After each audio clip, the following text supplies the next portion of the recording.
Kami datang ya Bapa, kami rindu mendengarkan isi hati-Mu. Lindungi hamba-Mu di belakang salib-Mu, dan Engkau dipermuliakan di atas segalanya. Bukan dengan akal budi manusia, tapi Roh Allah yang memimpin. Melalui hamba-Mu disampaikan kebenaran firman-Mu yang membangun, memulihkan kami. Kami sambut kebenaran firman-Mu di dalam nama Tuhan Yesus Kristus. Haleluya. Amin. Amin. Shalom. Selamat sore, selamat hari Minggu Bapak Ibu. Judul temanya hari ini adalah iman yang mengalahkan dunia. Iman yang mengalahkan dunia. Saya lanjutkan. Sesuai dengan temanya hari ini berkenaan dengan iman yang mengalahkan dunia. Nah, generasi saat ini memiliki tantangan imannya sendiri. Kita sering mendengar bahwa ini tanda-tanda zaman sudah semakin dekat. Perang, ya, mau kiamat. Belum. Saya bukan menempis khotbah-khotbah orang yang bahwa perang yang ada saat ini di Timur Tengah itu tanda-tanda zaman mau kiamat. Belum. Tapi kalau tanda-tanda itu ya kita mesti waspada. Mesti waspada. Karena selama pintu gerbang itu belum terbuka, dia belum mau datang, belum datang. Pintu gerbang apa itu yang dimaksud? Yerusalem. Lembu merahnya dulu ada dong. Baru itu terjadi. Tapi itu pun juga kita tidak tahu tanggalnya, bulannya dan tahunnya. Tapi kita tetap mesti waspada. Kenapa? Oh gampang, Belanda masih jauh. Jangan salah, orang yang tidak berjaga-jaga, dia terperosok masuk ke dalam jurang. Amin. Saya ambil contoh Daniel, orang yang kokoh di dalam Tuhan. Tuhan itu pelihara hidupnya. Bisa katakan amin? Daniel itu dibuang ke gua mana? Yakin gua singa? Yakin ya? Oke. Karena dia dibuang ke gua singa, singanya ada berapa? Nah, kita tidak menuliskan. Tidak menuliskan, tapi ada singa di dalamnya. Pasti yang dibuang itu kalau berupa dengan daging maupun masih hidup, mati nggak Daniel? Mati. Tapi karena Daniel taat, karena imannya, selamat dia. Singanya mingkem. Kasus yang kedua, sahabat mereka tuh, Sadrak, Mesak, Abednego, dibuang ke dapur perapian. Nyalanya tingkatkan 10 level. Wah, 10 kali lipat nyalanya tuh.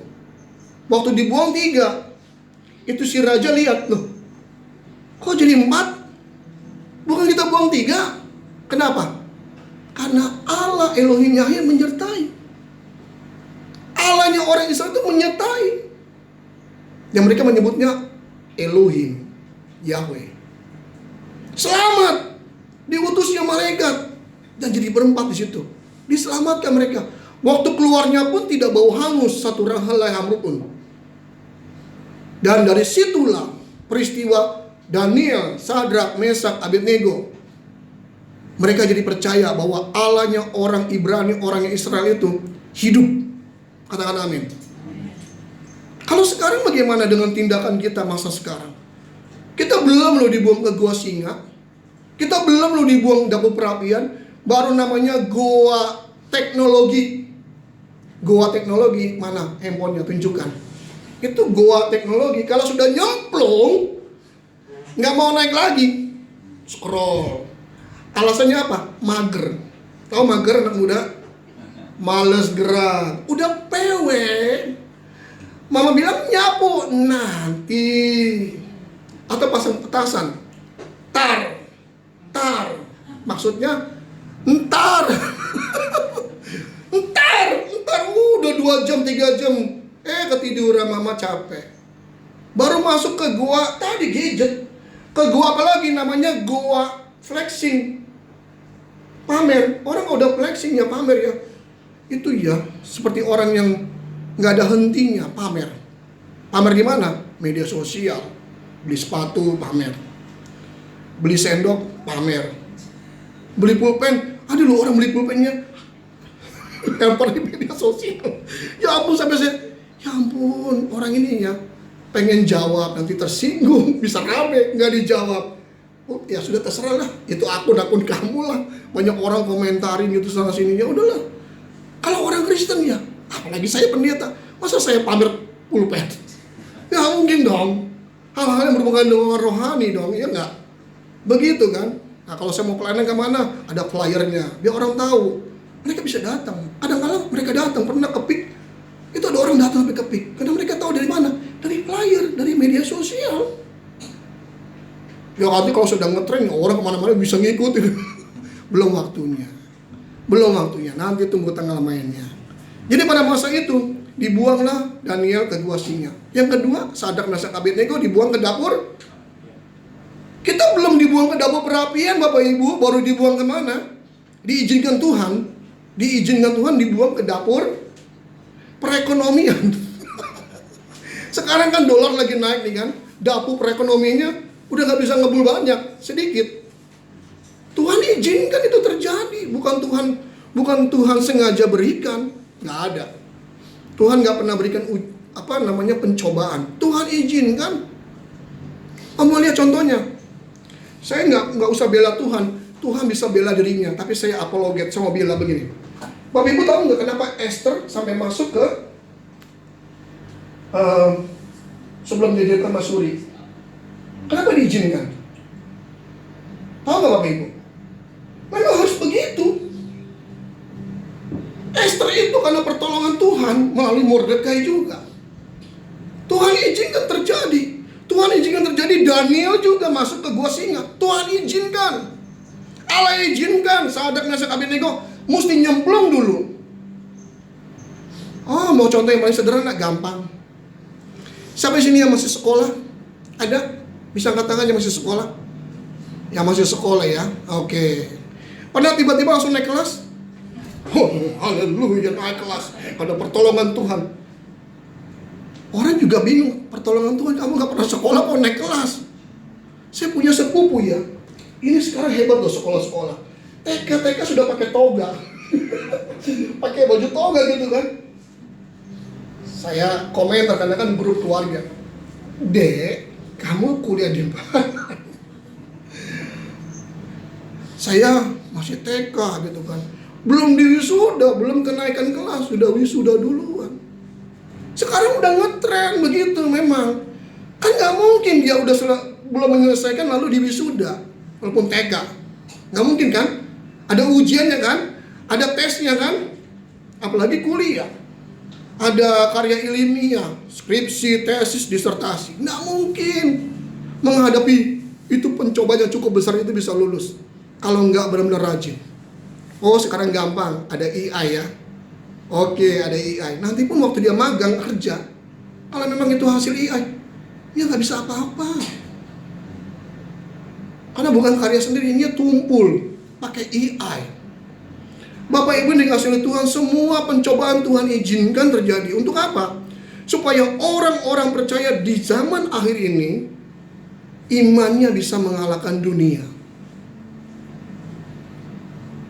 Coba orang yang gak pernah puasa, dia tahu gak arti lapar? Nggak ngerti. Saya pernah puasa 60 hari Bapak Ibu. Karena sesuatu yang saya gumuli. Coba, karena sesuatu yang saya gumuli. Karena pengen mendapatkan jawaban, saya puasa 60 hari. Dan jawabannya tidak ada. Tidak ada. Kadang-kadang saya suka tambahkan lagi 1 hari lagi, saya nggak makan. Oh bisa loh. Ada semangat ya kan. Saya nggak makan sampai 2 hari. Setetes air pun saya nggak minum. Saya bisa, saya rapel. Bahasa itu rapel gitu kan. Tuhan, aku butuh jawaban. Tuhan itu baik. Kalau Tuhan jawab, aku jawab. Kamu nggak ada sampai hari ini. Bisa melenceng. Tuhan tuh baik. Saya tahunya setahun kemudian. Kenapa mesti setahun kemudian? Karena saya on. Saya mengaku saya on, saya bodoh Tuhan. Saya nggak mengerti maksud Tuhan apa.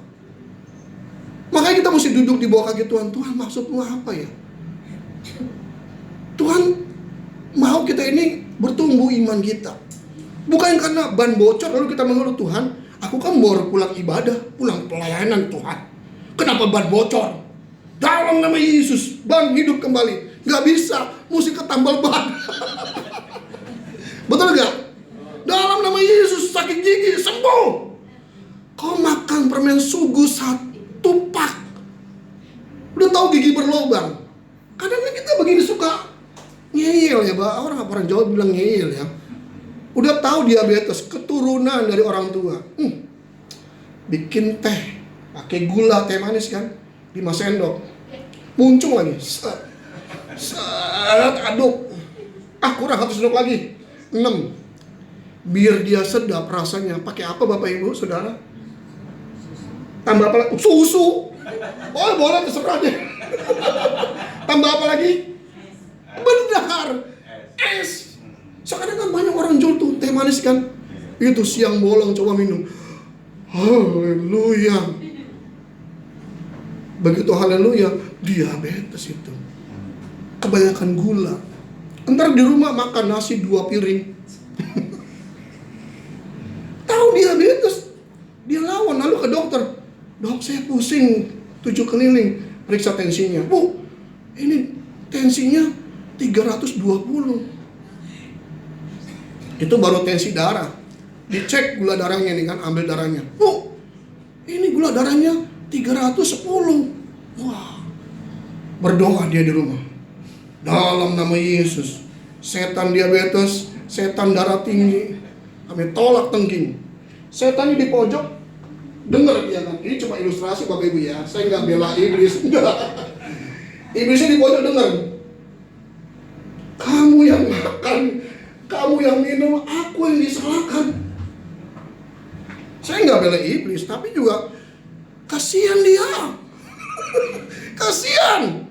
Udah tahu darah tinggi, makan sate 20 tusuk. Lalu kita berdoa, itu iman?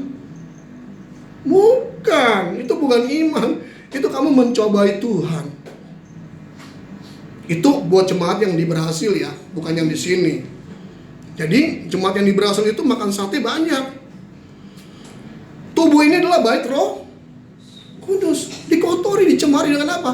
Nonton film yang tidak benar, merokok, minuman keras, coba-coba sedikit alkohol, coba-coba. Terus ketagihan, rusak. Oh, saya nggak minum, saya nggak merokok, saya nggak vape. Tahu vape ya? Saya nggak vape. Tapi begadang, sama, rusak tubuhnya. Bait Roh Kudus, udah kurang tidur, jatuh sakit. Kan kurang tidur bisa darah tinggi. Walaupun itu karena pelayanan, nggak boleh. Saya bisa mengerti lambat laun kemari. Udah waktu istirahat, istirahat. Ada ayatnya. Mau tahu di mana? Kasihlah musuhmu seperti dirimu sendiri. Jadi mandi, makan, itu semua perbuatan iman kita. Untuk kita mengasihi diri kita. Iya dong. Sebentar saya pulang. Nggak mungkin saya keliling lagi, mampir ke mall, kemana gitu. Enggak, pulang, rehat. Besok bangun tetap pagi.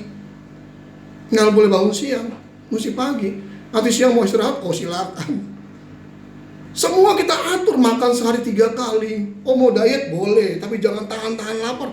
Karena tubuh ini juga rumah bait Allah. Amin. Saya lanjutkan Bapak Ibu. Kemajuan teknologi juga membuat apa? Iman kita makin luntur. Kita bergantung kepada teknologi. Ibadahnya streaming. Apalagi? Mau dengar pujiannya? Streaming. Semua digunakan dengan teknologi. Nggak ada lagi persekutuan. Lenyap kita.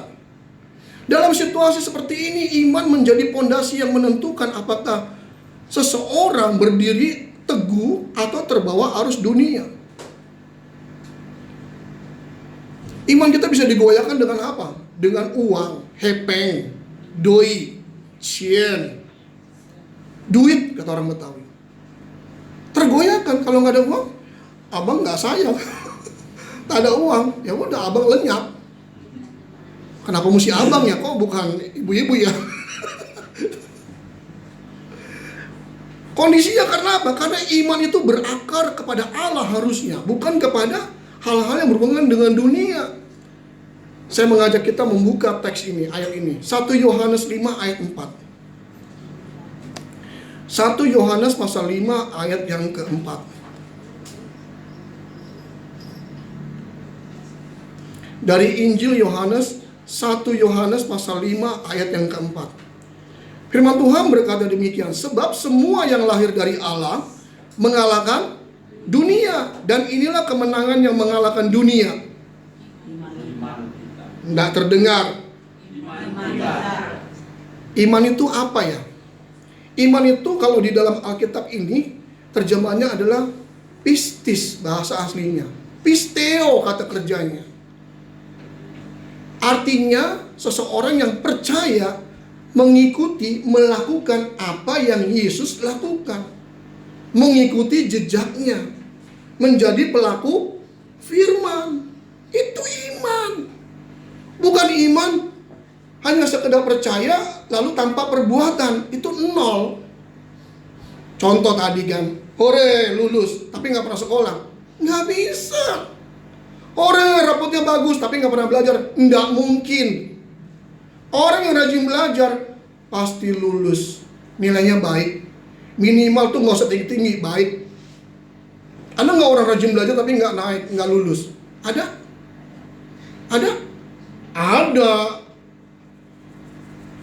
Pakai uang sogokan, itu nggak murni. Iman di sini berbicara mengenai kemurnian, perjuangan. Jadi tanpa iman nggak mungkin orang berkata, aku sudah sampai di sini loh. Nggak bisa. Dia mesti berjuang. Saya bisa berkata ini karena saya sudah melalui banyak hal, Bapak Ibu. Khususnya dalam akademik, kan saya juga guru dan dosen. Nggak mungkin nggak belajar lalu mahasiswa bisa lulus, bisa selesaikan sidang skripsi. Oh, nggak mungkin. Oh, bisa sekarang ada joki-joki ya membuatkan itu. Oke, begitu di sidang, KO dia gelagapan. Mau jawab apa ya? Kadang-kadang dosen tuh pintar, lihat ini dia yang buat atau tidak ya. Oh, pintar. Dosen tuh bisa lebih pintar. Oke, dia lolos juga. Di tempat pekerjaan nol. Nggak bisa apa-apa dia. Semakin dia pernah menyontek, dia nyontek lagi, betul nggak? Sama seperti orang pernah menipu, berbohong, dia akan menutupi kebohongan dengan kebohongan. Tutup lagi, kebohongan. Dosa lagi, dosa lagi.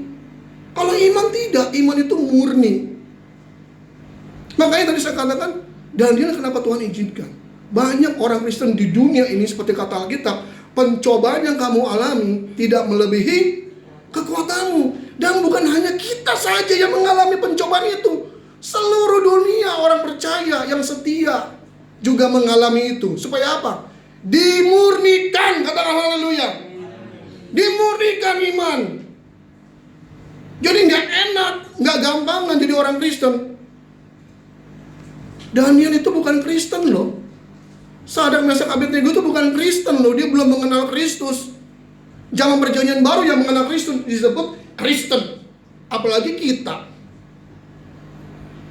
Esther belum mengenal. Apalagi Adam. Apalagi Abraham. Tapi Abraham punya iman yang kuat. Hebat kan? Kita ikuti tokoh-tokoh pendahulu itu. Supaya apa? Iman kita murni. Jadi bukan hanya kebetulan kita berada di sini, Bapak Ibu. Kata ayat yang tadi yang kita baca bersama, di situ ada kata yang penting sekali, yaitu kata nikah. Kata nikah itu apa? Coba tampilkan ayat itu. Inilah kemenangan. Nikah itu menang, nikah. Bahasa aslinya menaklukkan, artinya memperoleh kemenangan. Bagaimana cara orang menang tapi nggak pernah berperang? Maaf ya, kadang-kadang orang suka begini. Bagaimana kabarnya? Luar biasa. Luar biasa apanya? Bukan saya mengecilkan. Haleluya. Itu jauh lebih baik. Terpuji nama Tuhan. Kita bisa melewati semua karena Tuhan yang menyertai. Bukan saya mengucilkan. Peperangan apa sih yang sudah kita hadapi? Peperangan apa? Dari sana, dari utara sampai ke barat, ke selatan. Banyak kendaraan sekarang. Dulu zaman Yesus jalan kaki, om, tante. Semua pakai kaki. Sekarang, ya, Mobil saya banyak Bapak Ibu di luar sana. Saya biarin aja dia lalu lalang. Supir saya banyak, tinggal saya pakai handphone. Namanya taksi online. Tiap hari gonta-ganti supirnya. Habis selesai turun, saya bayar, dah, karena tinggal. Terserah dia mau apain ke mobil. Karena milik dia. Gampang kan? Mau pesan makanan? GoSend, GoFood. Apa sekarang yang tidak instan? Tapi itu jangan mengurangi iman kita. Kalau kesusahan yang kita hadapi, oh Tuhan masih ngontrak, Tuhan besok air pump, Tuhan itu listrik, Tuhan. Jangan mengeluh soal ekonomi. Kita belum masuk ke dapur perapian, baru masuk ke dapur perekonomian. Belum masuk ke goa singa, baru masuk goa nggak ada kuota. Nggak ada kuota,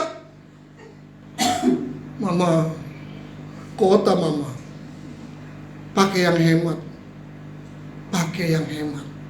Sekarang zamannya kita mesti hemat. Oh Tuhan itu luar biasa. Luar biasa.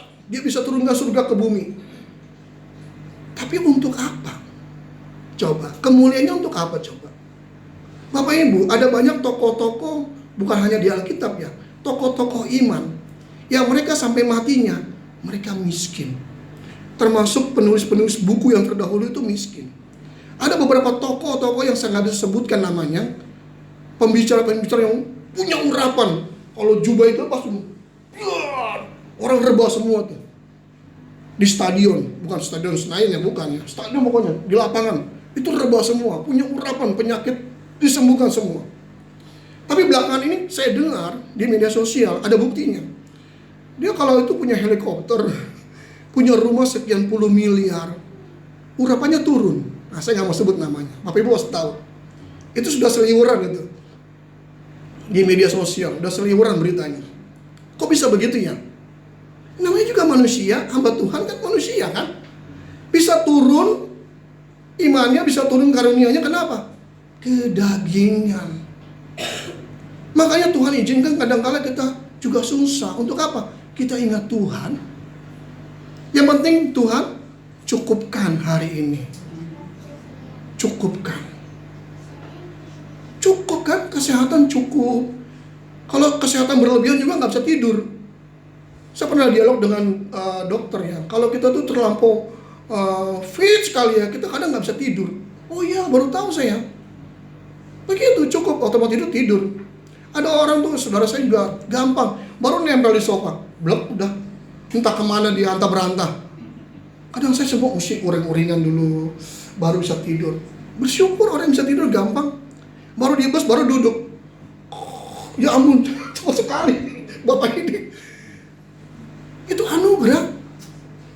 Kalau sulit tidur, ya baca firman. Ya, jangan main game terus. Itu buat yang di sana tuh, yang di Brazil ya. Main game terus. Jangan buang-buang kuota. Ya, sayang. Mendingan untuk tabungan. Ini saya maksudkan buat jemaat yang di Brazil. Jangan lakukan itu. Jadi kata nikah itu menaklukkan. Kalau kita bisa menaklukkan persoalan hidup, kita menang. Katakan haleluya. Jangan menggerutu, karena mereka itu sudah mengalami janda di Sarfat. Cuma segenggam tepung, sedikit minyak dalam buli-buli.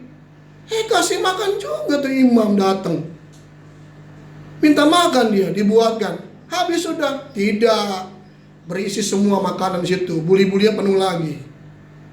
Anaknya mati yang perempuan, oh direbahkan tubuhnya oleh imam itu, bangkit kembali. Semua proses Bapak Ibu, nggak gampangan jadi orang Kristen. Jadi kalau ada mengatakan, ayo ikut Tuhan Yesus, segalanya dipermudah. Saya nggak bisa menghakimi, kasihan.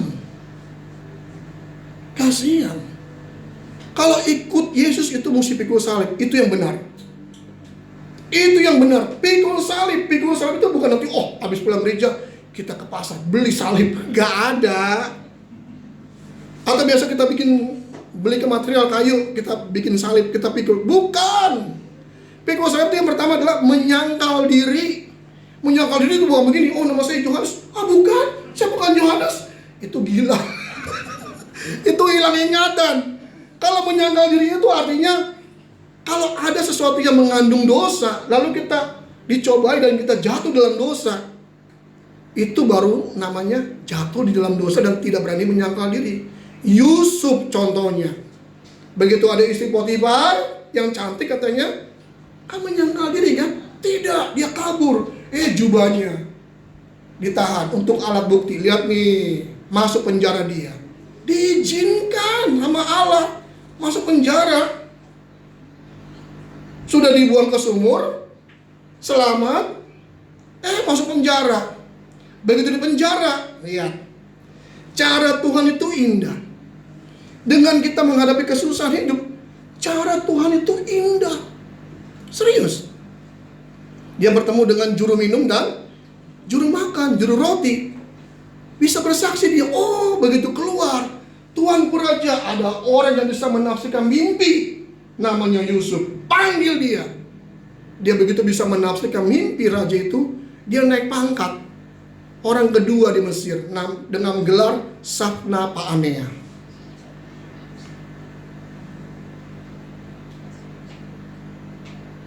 Suatu malam antara jam 2 jam 3 dini hari. Karena saya mengerjakan tugas-tugas kuliah. Saya kuliah waktu itu S3 yang terakhir. Saya nggak berdoa, saya waktu itu ngobrol di hati saya, ngobrol sendiri. Aduh capek loh. Serius, ini yang kuliah pasti tahu. Dari bab 1, bab 2, bab 3. Udah mau bab 4 nih, maju lagi ke depan. Itu bukan naik kendaraan, oper gigi. Ini kalau ke depan lagi, ngapain kita ke depan lagi? Mesti ke belakang dong, betul nggak? Bab 4 dan bab 5. Ini nggak selesai, diajak muter-muter sama dosen itu. Dosennya manusia. Saya nggak sebut nama, kalau sebut nama menghakimi. Tapi saya tahu Tuhan izinkan itu terjadi supaya apa? Saya melihat Allah, mendengar Allah, tahu Allah itu hidup. Jadi saya lagi berkata-kata dalam diri saya, wah kayaknya saya mau selesai sampai sini deh. Saya nggak mau lanjut. Padahal sudah tinggal terakhir tuh. Aduh saya nggak sanggup Tuhan, pusing saya, mumet nih. Itu kan saya bukan pamer Bapak Ibu ya. Itu 540 halaman Bapak Ibu. Baca dari awal lagi, buset. Dari awal lagi, ulang lagi, baca itu, dirunut lagi. Ini maksudnya apa ya, ini dosen ya? Nggak ngerti saya, mau dilawan nanti. Berabe nanti ya. Mending kita, iya Pak, tapi iyanya apa ya? Udah saya kerjakan, jadi dini hari itu, akhirnya saya udah patah semangat. Tuhan, kayaknya saya mau mundur aja deh gitu kan. Saya nggak doa, saya lagi bilang dalam hati saya, kayaknya saya mau mundur deh. Buat apa juga ya, saya buat begini. Ada satu suara yang menguatkan saya, untukku. Suara itu jelas sekali, dini hari, untukku. Jadi aku melakukan ini untukmu. Kalau bahasa anak muda ya, gua geber. Beneran, Tuhan beri aku pertolongan, saya geber. Saya hadapi waktu itu ada 5 profesor. Saya lawan semua, saya gebas. Ngomong aja, asal aja. Apa udah ngomong apa saya tadi ya? Pokoknya hajar aja boleh. Pokoknya saya kuasa itu, saya punya penelitian. Tuhan itu baik loh. Ya saya sopan, menghadapi itu saya sopan. Cuma udahnya, saya bisa ya? Bisa. Kita mesti melewati itu prosesnya. Coba ibu-ibu yang mau punya anak, coba hamil dulu enggak? Masa Tuhan berikan aku anak, tiba-tiba di meja, bubar. Nggak mungkin bapak-bapak yang mau punya pasangan istri, tiba-tiba berikan aku jodoh, tiba-tiba di samping ada. Nggak mungkin. Mesti mencari juga kan? Mesti ketemu orang tuanya dulu kan, lalu pacaran pelan-pelan. Begitu proses. Sama kayak sekolah tadi kan, nggak mungkin langsung tiba-tiba di SMP. TK dulu om, SD dulu kelas 1 sampai kelas 6, masuk SMP kelas 7 sampai kelas 9, SMA 10 sampai 12, baru masuk perguruan tinggi. Semuanya mendatangkan kebaikan. Jadi makhluk pemberitaan firman Tuhan ini relevansinya adalah bagaimana orang percaya dapat tekun dengan imannya.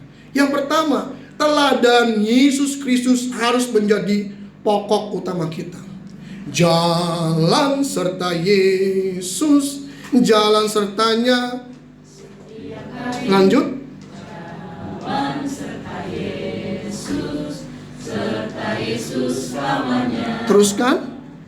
Jalan dalam suka, jalan dalam duka, jalan sertanya setiap hari. Jalan serta Yesus, serta Yesus selamanya. Tapi kenyataannya cuma hari Minggu jalan serta Yesus. Ini jemaat yang di Brasil, hari Senin sampai hari Sabtu, kalau nggak ada ibadah tengah minggu, dia jalan sendirian. Pokoknya semau gue. Jangan ya, itu jemaat yang di Brasil. Jemaat yang di sini mengikuti teladan Kristus. Contoh yang terakhir, Goliat itu dikalahkan oleh Daud ya, udah ganti ya. Memang benar Daud. Daud itu kecil, imut-imut seperti saya. Jadi waktu dia mengenakan baju perang, dia nggak bisa. Kegedean baju perangnya. Artinya kan dia kecil kan. Tapi dengan seumban ali-ali dan batu, dia bisa mengalahkan Goliat. Jatuh dia, dipotong kepalanya, lehernya. Itu zamannya. Kalau sekarang kan nggak mungkin potong kepala, masuk penjara. Potong apa yang kita potong? Potong nafsu daging kita. Kan tertulis di Alkitab dong, kalau nafsu kita besar, taruh pisau di leher. Tapi jangan dipulang taruh di leher. Papa jangan makan enak-enak, taruh leher. Nanti rame Bapak Ibu. Jangan, itu firman Tuhan nggak boleh diterjemahkan sembarangan. Maksudnya tahan nafsumu. Darah tingginya 425. Sate kambing di meja. Haleluya. Kehendakmu jadilah. Didoakan dulu. Pakai bahasa roh lagi dia. Tengking. Tetap kambing. Nggak berubah dia. Boleh icip makan 1 biji. Kamu punya darah tinggi 425. Jangan dilawan. Dalam nama Yesus. Makan 10 tusuk. Nggak apa-apa. Tuhan tolong. Iya Tuhan tolong, dipanggil pulang. Jangan. Teladan itu harus diikuti. Tunduk. Harus tunduk. Yang kedua. Yang ketiga, dilaksanakan dari hari ke sehari. Amin. Dari sehari ke sehari. Kata iman yang lain dalam bahasa Ibrani, emunah. Emunah itu bicara tentang keyakinan, ketaatan, kesungguhan, komitmen, keteguhan. Nggak bisa oleng. Ada tawaran 10 juta pindah agama, nggak bisa. Ada pasangan yang cantik, yang ganteng, bisa pindah agama, nggak bisa. Teguh, sekali Yesus tetap Yesus, amin. Walaupun apa?